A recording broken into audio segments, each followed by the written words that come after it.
करे तो उनका समझ लिया। हाँ देवताओं के लिए हव्य दान और पितरों के लिए कव्य दान। अभी आप जो हवन कर रहे थे ना, ये देवताओं के लिए। और जो आपके पूर्वज नहीं है, आपके बब्बा इत्यादि जो कोई भी हैं आपके नहीं है, वो क्या हो गए, पितर हो गए, वो आपके लिए श्रद्धावान हैं, तो आप उनकी भी पूजा कीजिए और देवताओं की भी पूजा कीजिए। तो अकेले मत कीजिए, इनको भी साथ में लेकर के आपको करना होगा। तीसरा वचन कन्या क्या कहती है? कटम्भरख्या भरणे अधिकम पूर्या पशूनाम परपालनम। क्या कुटुम्ब रक्षा? कुटुम्ब का अर्थ होता है क्या? परिवार। आज से आपको परिवार की रक्षा करनी है, और रक्षा करने से कोई बहुत बड़ी बढ़िया नहीं होती है कि हम रक्षा कर लिए तो सब कुछ हो गया। भरण पोषण की व्यवस्था भी करनी है, कमा करके लाना भी है और खिलाना भी है। और घर में जो पशु हैं उनको सबको उनकी सबकी सेवा करनी है और इनके अधीन भी रखना है, तब कन्या आपके वामांग में जाएगी। चौथा वचन कन्या क्या कहती है? आयव्यय धान धनादिका नाम पृष्ठा निवेशम च गृहे निदध्याः वामंगमायामि तदा तदीयं जगाद वाक्यम चतुर्थम कुमारी। आयव्यय अर्थात घर में जो कुछ धन आए उसको संचित रखना है और इनकी भी सलाह लेकर के खर्च करना है। ऐसा नहीं कि 10 रुपए कमा करके लाए 100 रुपए उड़ा दिए, ये काम कदाचित मत करना। जैसे 10 रुपए कमा करके लाए तो उसमें 2 रुपए खर्च करना और 8 रुपए अपने आपत्ति विपत्ति के लिए जमा करके रखना। पांचवा वचन कन्या क्या कहती है? देवालयाराम तड़ाग कूपे बापिर विदध्या यदि पूजय था। देवालय का अर्थ क्या होगा बताइए? देवालय का अर्थ क्या होगा?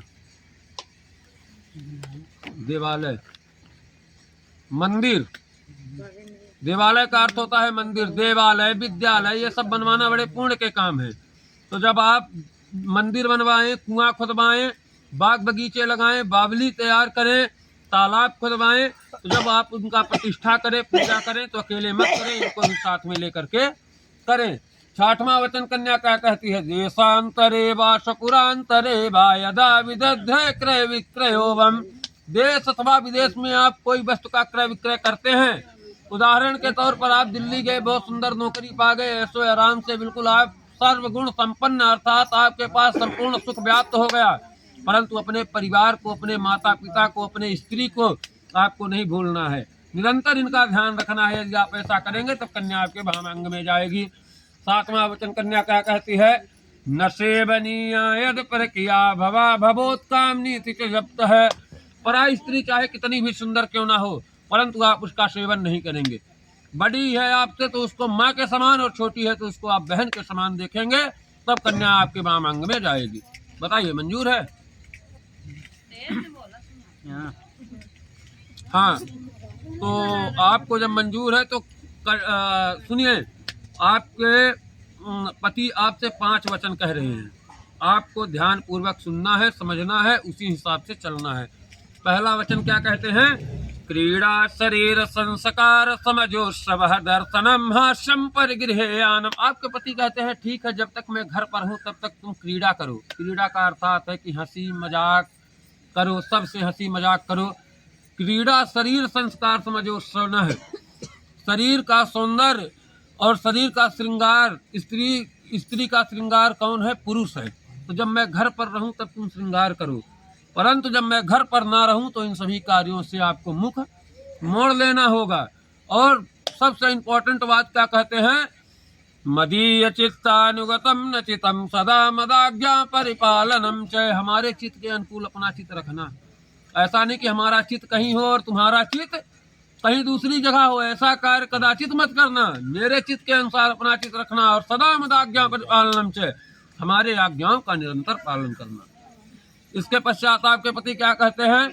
मम पितायामस्य त्रिभ्रात्रा है मातृस्वरूपेण भवत् सक्त है। अर्थात मेरे पिता जो हैं उनको अपना पिता मानना, मेरी माता जो है उनको अपनी माता मानना, मेरी बहन जो है, वो मेरे भाई जो हैं, मेरे बंधु बांधव जो हैं, मेरे परिवार के जितने लोग हैं, सबसे सम्मान से पेश आना और सबको अपना मानना। फिर इसके बाद आपके पति आपसे क्या कहते हैं? उद्यापने मद्यपाने च राजद्वारे पिता गृहे। उद्यापने, उद्यापने जहाँ मदिरा पीने वाले लोग हों, दुष्ट लोग हों, दुष्ट लोगों की संगति हो, नीच पुरुष हों, नीच स्त्री हों, उनसे आपको दरबार नहीं करनी है। ना तो नीच पुरुष से दरबार करनी है, ना तो नीच स्त्री से दरबार करनी है।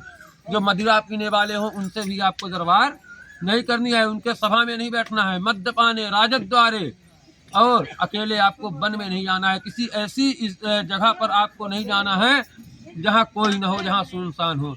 मद्यपाने राजद्वारे, और राजा के द्वार में भी नहीं जाना है। राजा का द्वार तो रहा नहीं, कोर्ट कचहरी थाना पुलिस सही है, तो यहाँ पर आपको कदाचित नहीं जाना है। मद्यपाने राजद्वारे पिता गृह, और सबसे जरूरी बात कि आज से आपका यह घर जो है तो यह घर नहीं रहा, आज से आपका वो घर हो गया है। आज से आपके माता पिता ये थे अब तक, अब आपके माता पिता कन्यादान कर दिए, अब आप जो इनके माता पिता हैं वही आपके माता पिता हो गए आज से, है ना। तो पिता के घर में भी आपको नहीं आना है। जब आपके पति आज्ञा दे, जब आपके सास ससुर आज्ञा दे, जब आपके पिता यहाँ से आपको बुलाने के लिए जाएं विनम्रता पूर्वक, तब आपको आना है। यदि ये 5 वाक्य हैं, अर्थ धर्म काम मोक्ष। अर्थ धर्म, धर्म अर्थ काम मोक्ष। धर्म क्या है? धर्म करना, पूजा पाठ करना। जब आप पूजा पाठ करेंगी तो धर्म करेंगी तो अर्थव्यवस्था बनेगी। अर्थव्यवस्था का अर्थ होता है कि खूब पैसा, सोना, चांदी, रुपया आपके पास आएगा, और जब रुपया आएगा, अर्थ धर्म अर्थ काम, तो काम की वासना होगी, और फिर इसके बाद अंत में क्या होता है? व्यक्ति का मोक्ष होता है। जीवन का सत्य ही है। और विवाह 16 प्रकार के व्यक्ति के संस्कार होते हैं। कितने प्रकार के? 16 प्रकार के। तो सबसे महत्वपूर्ण व्यक्ति का संस्कार कौन होता है? विवाह संस्कार। विवाह संस्कार ही सबसे महत्वपूर्ण होता है। अपने जीवन को किस प्रकार से यापन करना है, कैसे रहना है। ठीक है, आज तक आप लोग जो कुछ करते थे सब आप लोगों को छूट थी, परंतु आज से आप वैवाहिक जीवन में बंध चुके हैं। तो इस जीवन की मर्यादा का उल्लंघन कभी मत करना। इसको निरंतर मर्यादा, इस जीवन की निरंतर मर्यादा बना करके तुम लोगों को रहना है। तो बताइए, आपको स्वीकार है 5 वचन? बोलिए।